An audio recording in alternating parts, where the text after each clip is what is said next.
اللهم لك الحمد كما ينبغي لجلال وجهك وعظيم سلطانك. اللهم لك الحمد حتى ترضى، ولك الحمد إذا رضيت، ولك الحمد بعد الرضا. لك الحمد بالإسلام، ولك الحمد بالقرآن، ولك الحمد أن شرعت لنا خير شرائع دينك، وأن أرسلت لنا خير رسولك محمد صلى الله عليه وسلم.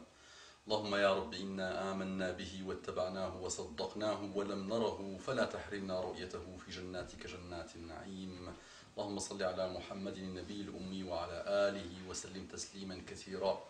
ما بعد، السلام عليكم ورحمة الله تعالى وبركاته. إخواني في الله وفي جميع أنحاء الأرض. Que la paix d'Allah subhanahu wa ta'ala, ses salutations et sa miséricorde et ses bénédictions soient sur vous, mes frères et sœurs, partout dans le monde.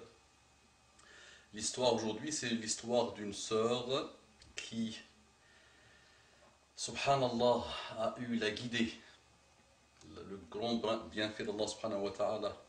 Elle a eu la guidée il y a 5 ans, donc là aujourd'hui à peu près 25 ans. Il a été converti, comme on dit, il a fait son retour plutôt vers Allah subhanahu wa ta'ala à l'âge de 20 ans, et ça fait 5 ans qu'elle est convertie. Cette sœur, masha'Allah, d'après son ami qui souffre pour elle, qui souffre beaucoup pour elle, parce que son histoire est extrêmement compliquée, extrêmement lourde et grave. C'est pour ça que je perds un peu les mots, je suis un peu ému, extrêmement triste pour cette sœur que j'aime.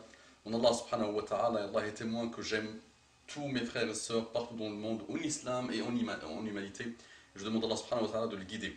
Donc cette sœur, masha'Allah, Allah lui a donné une chance, Allah l'a vue par un œil de miséricorde, et elle a fait son retour vers Allah subhanahu wa ta'ala il y a 5 ans. Cette sœur, masha'Allah, était vraiment pure, elle était soumise à Allah subhanahu wa ta'ala, c'était quelqu'un vraiment d'extrêmement bien, d'après la sœur qui raconte son histoire. Vraiment, vraiment, elle a même failli faire son hijab, elle était vraiment toute soumise, toute heureuse, toute satisfaite des décisions d'Allah subhanahu wa ta'ala. Et en plus de ça, elle avait une maladie, 3 maladies apparemment orphelines. Elle était éprouvée par 3 maladies orphelines, et les médecins eux-mêmes disaient qu'il ne lui restait pas beaucoup de temps à vivre, quelques années au très grand maximum. Et elle était satisfaite des décisions d'Allah subhanahu wa ta'ala, cœur apaisé par sa connexion avec Allah subhanahu wa ta'ala, pur, vraiment pur, c'est le mot qui se répétait dans le mail de la sœur qui me raconte son histoire. Et un jour, elle est tombée dans le piège de Shaitan, cette sœur. Et vous connaissez comment Shaitan fait, mes frères et sœurs. Vous savez très bien que Shaitan ne pourra pas dormir tranquille, ne connaît pas le chômage technique tant qu'il ne vous a pas fait tomber dans l'enfer, dans le plus bas, le profond des abysses de l'enfer avec lui. Vous le savez très bien, il a dit à Allah, qu'est-ce qu'il a dit à Allah? فَبِعِزَّتِكَ لَأُغْوِيَنَّهُمْ أَجْمَعِينَ. Par ta puissance, ya Allah, regardez comment il jure par la puissance d'Allah, parce qu'il a tout vu lui, il connaît lui.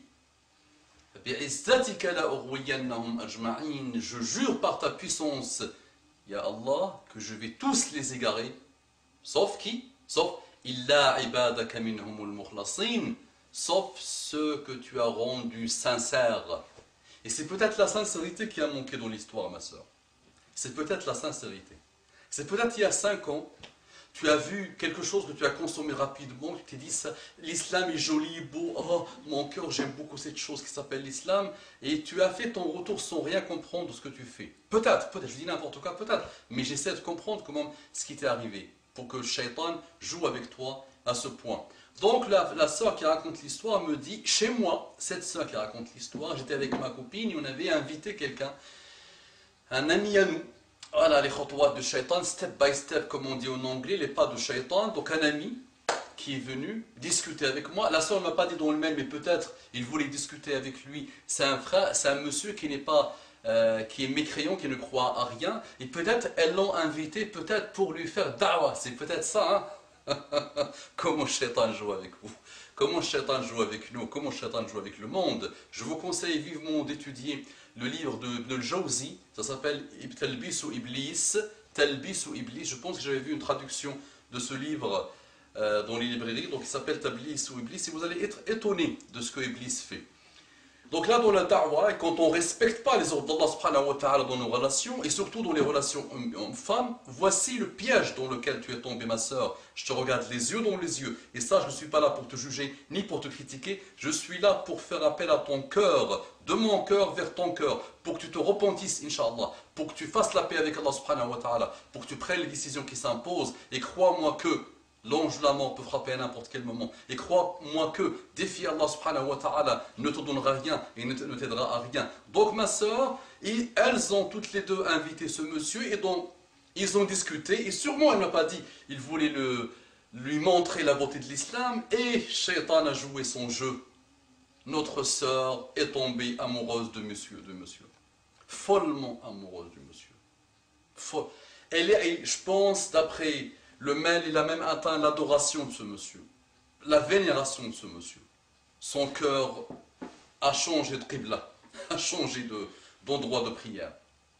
Cette sœur qui priait, cette sœur qui était soumise, cette sœur qui était apaisée, cette sœur qui était éprouvée mais satisfaite, malheureusement, Shaitan a joué avec elle dans un cadre de fitna, avec un homme.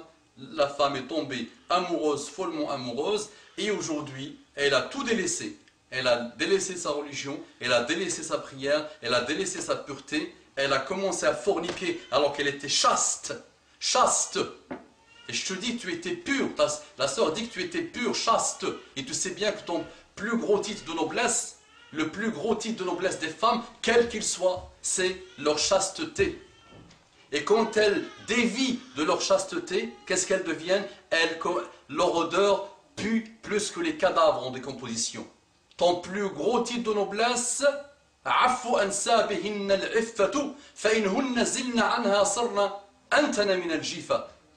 ton plus beau titre de noblesse s'appelle ta chasteté. Et quand tu dévies de ta chasteté, ton odeur devient pire que l'odeur d'un corps en décomposition. Et tu étais chaste. Et quand tu es tombée amoureuse de ce monsieur, tu es devenue une femme complètement égarée.